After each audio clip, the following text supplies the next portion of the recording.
Assalamualaikum warahmatullahi wabarakatuh. Perkenalkan kami dari kelompok 5.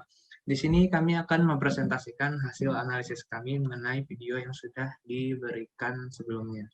Jadi dari eh, video tersebut menceritakan tentang kehidupan di sektor pertanian di Indonesia. Jadi di video tersebut dimulai dengan wawancara salah satu petani di Indonesia yang dimana ia menceritakan bahwa betapa bahagianya ia dengan pekerjaan yang ia tekuni saat ini. Jadi di mana dia merasa bahwa pekerjaan tersebut tidak membutuhkan pemikiran yang berat sehingga ia merasa nyaman dengan pekerjaannya tersebut. Kemudian juga dari film dokumenter tersebut itu dapat juga dikaitkan dengan sila kedua, yaitu kemanusiaan yang adil dan beradab. Yang dimana saat ini Indonesia lebih sering melakukan impor bahan pangan atau beras dari luar negeri, sehingga membuat petani dalam negeri itu kalah saing di pasar lokal. Hal tersebut merupakan tindakan yang kurang baik menurut saya dan teman-teman. Jadi apabila hal ini terus berlanjut, itu akan membuat kehidupan masyarakat, khususnya yang bekerja di sektor pertanian, akan kehilangan pekerjaannya. Sehingga kehidupan mereka mulai jauh dari kata sejahtera dan makmur. Dan juga mereka juga akan kehilangan hak-haknya sebagai petani. Jadi untuk itu kebijakan kaitannya dengan implementasi sila-sila. Jadi buat teman-teman yang ingin menambahkan, saya persilakan. Saya ingin menambahkan, menurut saya selain dapat dikaitkan dengan sila kedua, dapat dikaitkan juga pada sila kelima, yang yaitu keadilan sosial bagi seluruh rakyat Indonesia. Karena setiap warga negara itu memiliki hak yang sama di mata hukum. Jika lahan-lahan pertanian, terutama persawahan tersebut terus berkurang, dan pemerintah terus memihak pada orang-orang yang memiliki kekuasaan, dan terus dibela, para petani padi yang memang senang dan menikmati mata pencaharian tersebut akan tertindas. Selain itu, keadilan sosial yang dimaksud dapat membuat warga Indonesia menjadi sejahtera. Dengan adanya para petani padi, baik petani itu sendiri dan masyarakat Indonesia akan mengalami kesejahteraan karena beras-beras tidak perlu impor, yang mana barang impor akan lebih mahal dibandingkan jika menggunakan barang-barang lokal. Mungkin itu sih yang menurut saya. Terima kasih. Baik, terima kasih. Jadi selanjutnya itu ada analisis mengenai kebijakan pemerintah terhadap kesejahteraan petani di Indonesia. Jadi dari beberapa kebijakan yang sudah kami temukan, itu ada salah satu yang akan kami lakukan analisis, yaitu program tersebut bernama Program Gerakan 3 Kali Ekspor. Jadi dari program pemerintah ini, itu diharapkan para petani dapat menguatkan aktivitas produksi dan mendorong aktivitas pasca produksi, sehingga dapat meningkatkan ekspor komoditas pertanian yang dapat membuat pertanian di Indonesia dapat bersaing dengan pasar internasional. Jadi menurut kami dari program ini itu berjalan cukup efektif karena memberikan kesempatan berupa mendukung aktivitas produksi dan pasca produksi di sektor pertanian.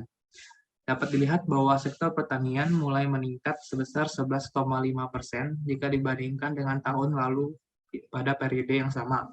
Adapun produk ekspor yang meningkat diantaranya adalah buah-buahan, kacang-kacangan, sayuran, dan produk hewan.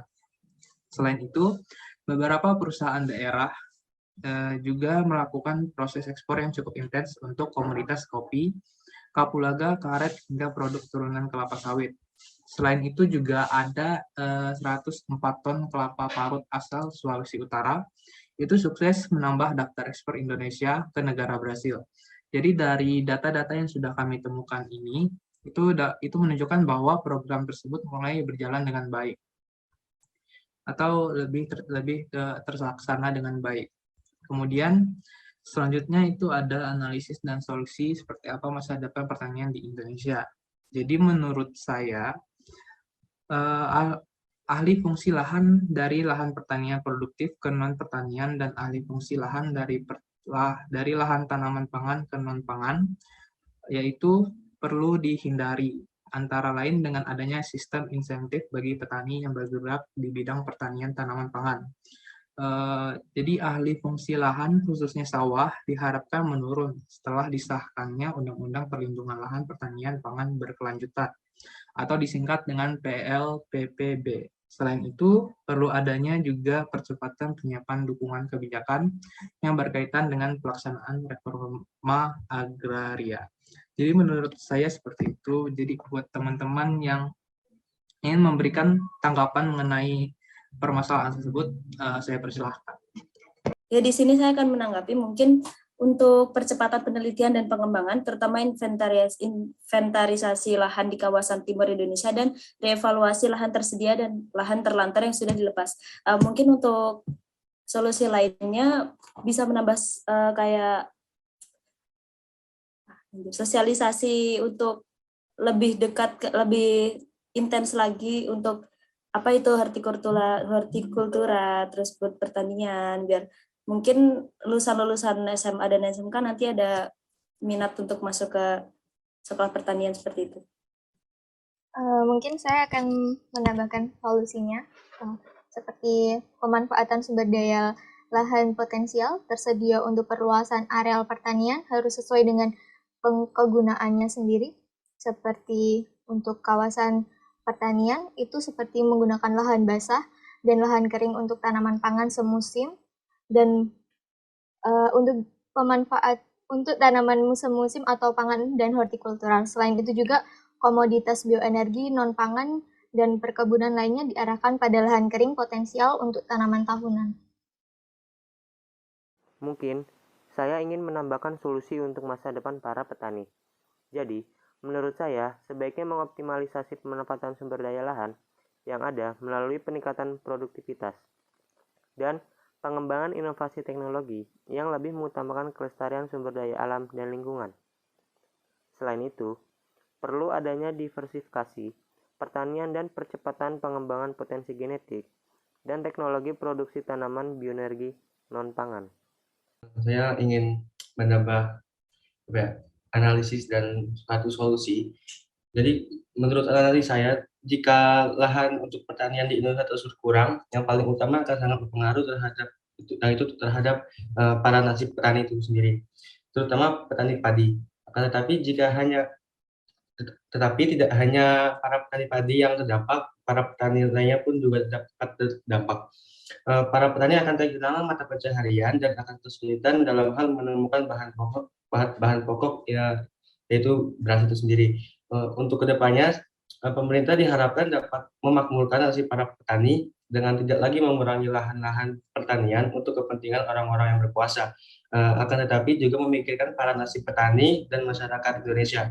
Selain itu, untuk menarik minat para anak muda agar mau bekerja atau memiliki keinginan lebih tentang pengetahuan lebih di sektor pertanian, menurut saya itu bisa dilakukan dengan cara memberikan sosialisasi betapa pentingnya lahan-lahan pertanian dan para pekerja di sektor pertanian tersebut.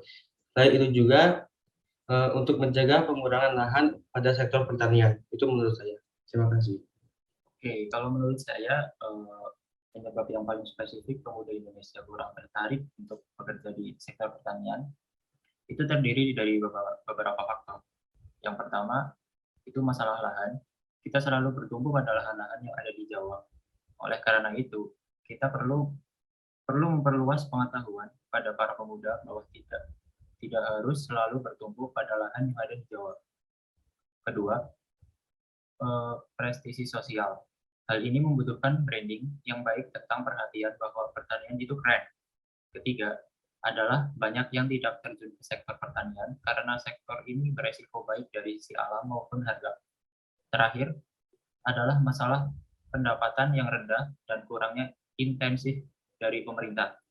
Nah, untuk solusinya itu, menurut saya, untuk mendorong minat pemuda di sektor pertanian, mungkin Kementerian Pertanian seharusnya melakukan beberapa program aksi berupa penyuluhan pendidikan vokasi dan pelatihan mendukung pertumbuhan usaha petani milenial, serta penyuluhan pendidikan vokasi dan pelatihan mendukung program utama Kementerian Pertanian.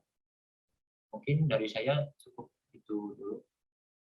Baik, terima kasih buat teman-teman yang sudah memberikan tanggapannya masing-masing. Jadi sekian diskusi dari kelompok kami mengenai permasalahan seperti apa masa depan pertanian di Indonesia di tengah lahan yang semakin lama habis dan anak muda Indonesia yang enggan bekerja di sektor pertanian. Sekian dari kelompok kami. Terima kasih atas perhatian yang sudah diberikan. Kami mengucapkan, saya selaku salah satu anggota perwakilan ingin mengucapkan minta maaf apabila terjadi salah kata atau hal yang kurang berkenan pada diskusi saat ini. Sekian dari kelompok kami. Wassalamualaikum warahmatullahi wabarakatuh.